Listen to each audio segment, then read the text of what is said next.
Peace. How you doing? How's everybody? I just want to do a small video just to give a bit of motivation and say how wonderful it is to be free and live in the now without worrying so much about all the little things. This is an age-old topic to discuss. I'm always coming up with new thoughts in my mind, how to approach myself with it, and how I want to help other people hopefully surface their own inner turmoil and make a better life. We're all dealing with traumas and insecurities, not just from this particular lifetime and childhood, but going way back. The spirit having tasted many lives, many worlds, perhaps. For some of us, maybe it's apparent. For others, it's still not so certain.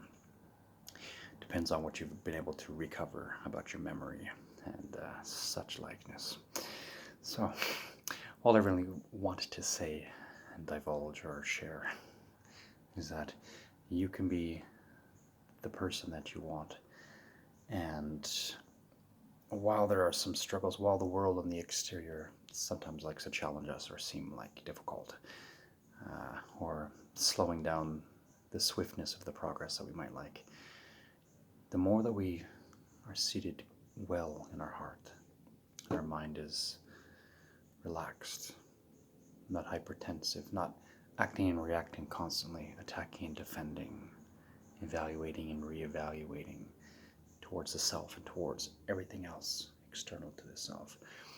Or just doing the right mode of self-acceptance, then everything becomes a lot better. I used to be very much of a worrywart, and I am less now. I'm still a bit of an overthinker. I can't do much about that. It's my nature. I'm extraordinarily curious about things, and I sometimes don't know how to shut this off. That's why I'm an insomniac sometimes. Thank God for ASMR. But I think really what it comes down to is forgiving yourself in every single moment, knowing, like, the more disciplined you are at being pure and good and true to yourself, then doing that to everybody else is going to be amazing. Or, in a completely flipped way, if you're good and true with everyone that you encounter, it's going to help you to be good and true to yourself. So either approach works, or just doing both simultaneously.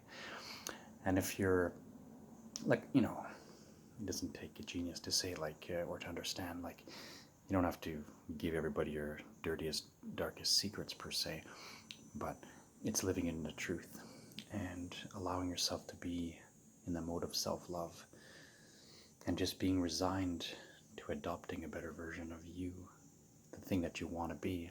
It's already present inside. You would not wish for it, desire for it, and want it truly, and need it integrally if it wasn't there in the first place.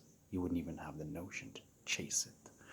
So the person you want to be and I want to be, you can be that even before you step into an ideal job, or having an ideal partnership, or doing the ideal thing, or going on that epic trip you want to take, whatever it might be, going back to school, could be anything, hobbies and interests that you've put on the back burner. You can be the person you want to be first, and then do those things secondary, rather than doing those things and then becoming that person. I mean, it's easier to say, easier said than done. Maybe for many cases it's hard to be that person we want until we've done something. Only because we have a tendency of categorizing and putting ourselves on pause, or like time traveling in a weird way, putting ourselves forward, and then when we catch up to it, then we feel we're synced up. But ultimately, the only thing is now. So all this stuff outside, it's changing. The world is changing. The world is being altered and shifted in strange ways. Don't get to be overly intelligent to grasp that truth. And our own self-awareness is changing. And I think there's a lot of good liberty coming. Even at the same time, it seems like we've micromanaged ourselves into a little strange society with lots of entrapments and stupid things, and an overabundance of AI and whatnot. But we will shrug a lot of it off and realize our folly. The totality of the human entity is crucial. And when we are really being true to the self and really engaging what the self really is, it isn't a body People that still think they are their body are absolutely in the greatest ignorance and foolish because they're attached to temporary ego. You will not carry that person that you think you are very far. You have the impressions and the experiences, but already see yourself as a dead man or a dead woman in a way of speaking, so that you're not attached to this. As the Lord Christ would say, don't love the body, but don't despise it, just use it. Or as the Buddha would say, honor your vehicle, but realize it's nothing to be attached to because it's already gone, slipping through the fingers. It's like you throw a rock and you already know it's going to hit the water, you're just waiting for it. So it's not to be nervous and paranoid, but don't be attached to this. The person that you and I are trying to be isn't a human being necessarily. It's a complete entity, a thinking, feeling entity that feels balanced and happy, and complete and engaged, content.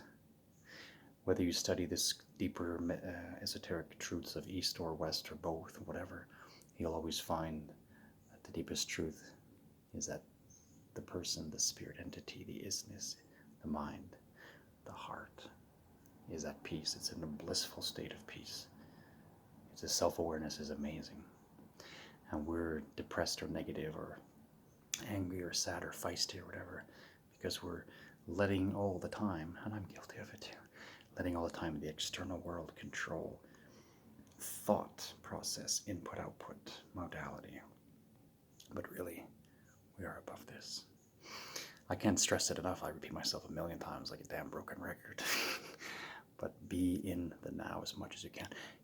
Realize your true, ultimate, wonderful identity is in now. The eternal now. And then what you're doing as a creature, as a person in a physical, is engaging the world for experiences. And it's okay, you don't have to hate it at all. But be who and what you are whilst in the body, and you'll be free and really happy.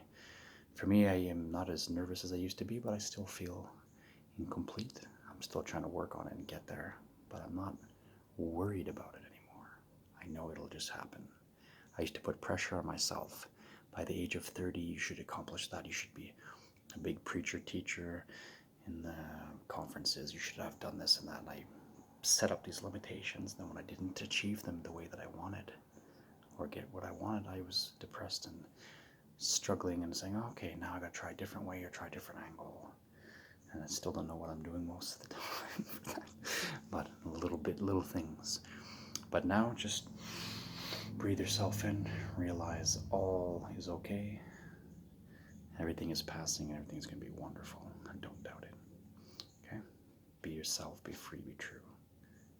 Be safe in your deepest level. That isn't about an attachment to any ideas. And just the ultimate reality giving you the freedom to operate here as what they say, controlled folly. So know that you're a fool. You're acting the part of a fool rather than just doing it without being aware you're doing it. And this world is going to be a lot less heavy. That's my message for the moment. Peace, love, and grooviness. Have a great moment. Catch you on the flip side, amigos. All right, take care. Much love.